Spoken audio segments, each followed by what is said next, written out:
Hello! இன்னைக்கு morning breakfast என்ன செய்றதுன்னு பார்க்கலாமா? ஓட்ஸ் வச்சு ஒரு பேன் கேக் தான் செய்ய போறேன். அதுக்கு 3 கப்பு ஓட்ஸ் எடுத்திருக்கேன். இந்த ஓட்ஸை ஃபஸ்ட்டு 2 நிமிஷம் நல்லா ட்ரை ரோஸ்ட் பண்ணிவிட்டு, இதை ஆற விட்டு மிக்ஸி ஜாரில் போட்டு நல்லா பவுடராக அரைச்சிக்கணும். பார்த்தீங்களா? இந்த அளவுக்கு நல்லா பவுடராக அரைச்சதுக்கு அப்புறமேட்டு, அதே மிக்ஸி ஜாரில் 2 முட்டை எடுத்திருக்கேன். ஒரு பனானா எடுத்திருக்கேன். அது கூடவே கொஞ்சம் வெண்ணிலா எசன்ஸ், அதுக்கப்புறமா ஒரு 1/4 கப்பு நாட்டு சர்க்கரை, கொஞ்சமாக உப்பு, இது எல்லாத்தையும் நல்லா ஒரு மிக்ஸி ஜாரில் போட்டு மறுபடியும் பிளெண்ட் பண்ணி எடுத்துகிட்டு வரணும்.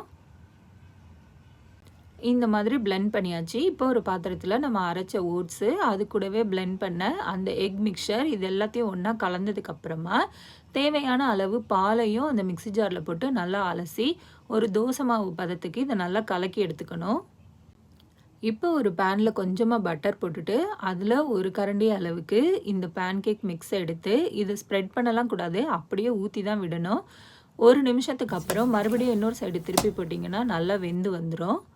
இப்போ இதுக்கு மேலே கொஞ்சமாக தேன் சேர்த்துக்கிறேன். இந்த தேனுக்கு மேலே கொஞ்சமாக ஃப்ரெஷ் க்ரீமும் வச்சு டேஸ்டியான ஓட்ஸ் பேன் கேக் சாப்பிட தயாராகிடுச்சு.